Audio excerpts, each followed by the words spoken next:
Alright, what's up, guys? So, Rebound has uploaded a video titled Weirdest Bans in the NBA.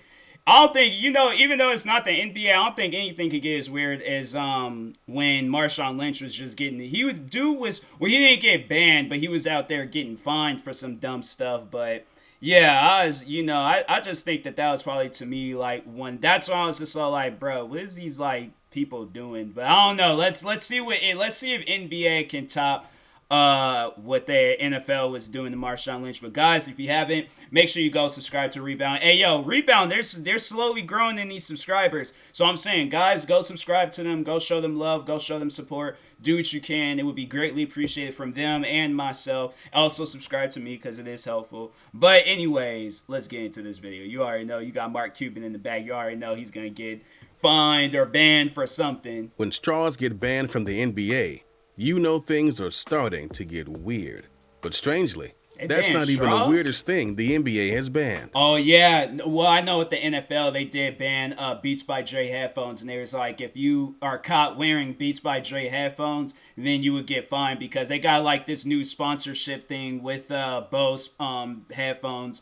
And so, yeah, there was like everybody just had to wear Bose headphones. And I'm like, I had a pair of Bose headphones, did not like them. So unless there's some, and then plus they're like battery operated. You can't even like these ones. I could just plug these into the wall and just start charging them. But like with Bose, it's like my mom had a pair of Bose and she's always had to constantly replace them, repair them. It's battery operated. So anyways, I'm like Bose. I'm like you guys need to stop. The NBA has long been criticized for its sometimes overly imposing accessory and attire rules throughout the years. But there was one band that players believe took it a bit too far. Following the release of the first iPod in 2001, players and fans alike grew accustomed to having earbuds with music, which became a part of their daily life. Vince Carter became known to throw his earbuds in during the early 2000s for shootouts and practice. And to be fair, other players around the league had been doing the exact same thing as they developed a rhythm for shooting while listening to their favorite tracks. The league's wide use of earbuds became quickly frowned upon and eventually right out banned by the league in 2004 after it had caught on to other players beyond Vince. Despite never providing a real reason as to why earbuds were banned from NBA courts,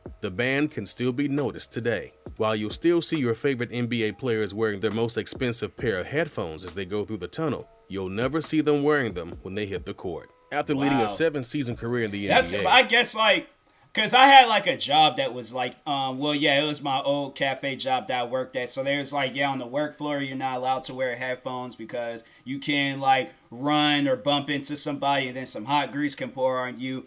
But that's at a restaurant. Like, this is a basketball court. I'm saying, like, I don't know. Like, my thing is like, I always would, like, wear my headphone like this so at least one ear is exposed if I am going to be out and about wearing headphones. But other than that, I'm like, I just think that they, straw chewing? Oh, my God, bro.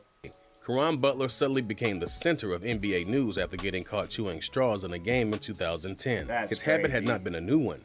In fact, for virtually every game he played during his 4.5-year tenure with the Washington Wizards, he admittedly chewed on more than 12 straws a game. However, this was the start of a new decade, and the league was looking to crack down on safety violations. Yes, that is exactly what the league stated as the reason for banning Butler for chewing on straws for.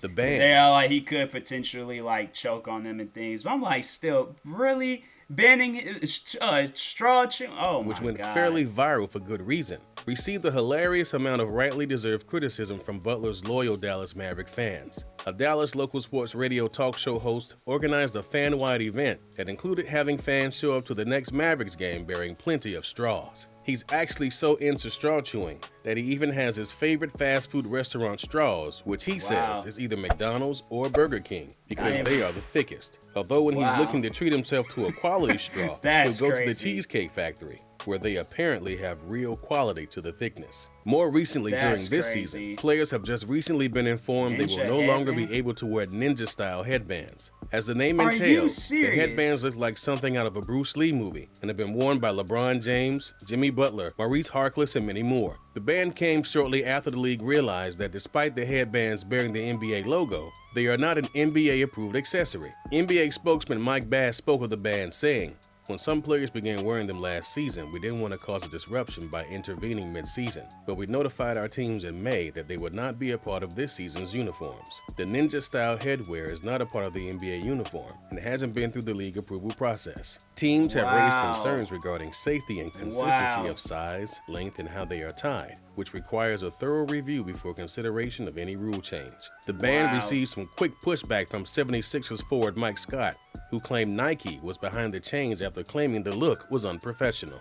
Of all the bans the league has included, easily its most controversial is the banning of player chains. I feel like I've seen... The ban had come about originally in 1980 about a safety hazard that may have had some validity for players on the court with their jerseys. However, in a string of additional attire rules that came about after Malice at the Palace in 2004, chains and pendants were banned from players' necks during any time they could be seen by fans. The overextension of an already controversial league rule stirred up even the league's most quiet players. Tim Duncan spoke of the ban saying, "I think it's a load of crap.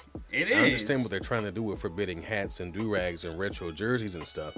That's fine, but I don't understand why they would take it to this level. I think it's basically... I don't like the direction they're going, but who am I?" And if that's what the league's quietest player was saying, you can only imagine what Steven Jackson of the Indiana Pacers had to say.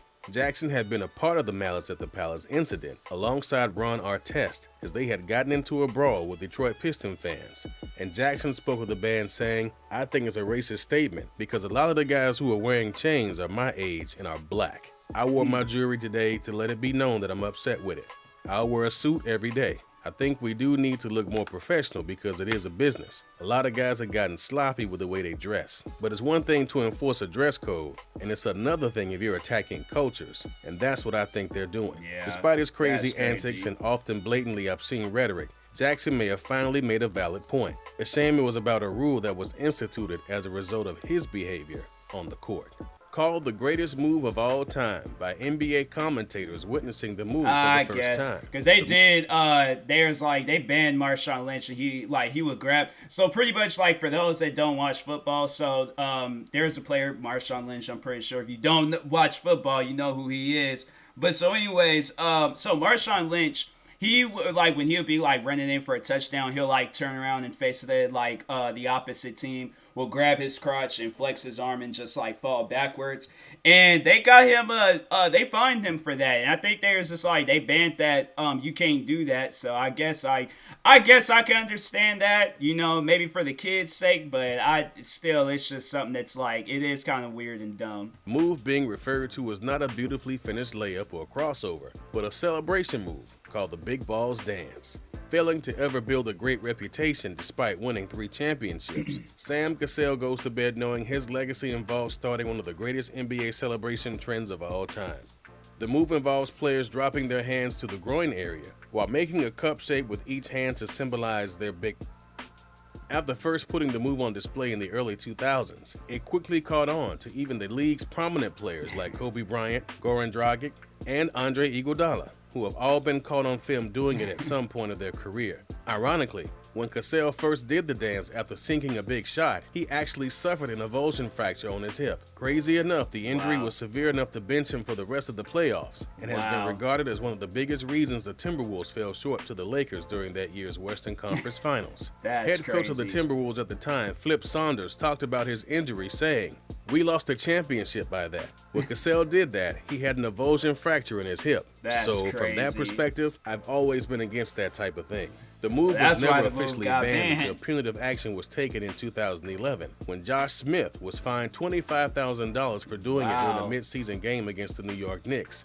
The league figured it was classified as an obscene gesture, best left unseen by young fans, and so it slowly but surely dwindled off in the league to extinction. Klay Thompson returned to the court with a vengeance in Game 4 of the NBA Finals and did a particular celebration dance after hitting a tough shot towards the end of the second quarter. With 3 minutes 49 seconds left in the half, Thompson hit a contested turnaround shot over the Raptors' Kyle Lowry and proceeded to do the Big Balls Dance, made famous by Sam Cassell. Snoop Dogg was at the game, and after the shot, the camera zoomed up on Snoop pointing toward Klay and hyping the crowd up. If you've enjoyed this video, then we're sure you'll enjoy the next one. Click on right now and enjoy. That is crazy, man. you know, there's just certain things that's like banned or not allowed, and I'm like, man, what is y'all doing? Like, that's, I don't know, that type of stuff just wouldn't matter to me, but I guess I can understand like some of them, but at the same time, I'm like, yeah, it is kind of weird and dumb that you get banned for some stuff like that. So, but anyways, this was a pretty good video. Shout out to Rebound. If you guys haven't, make sure you go subscribe to him for more videos like this. Like, subscribe to me too, and I will talk to you guys later. Thank you guys for watching, and peace. Oh, hold up.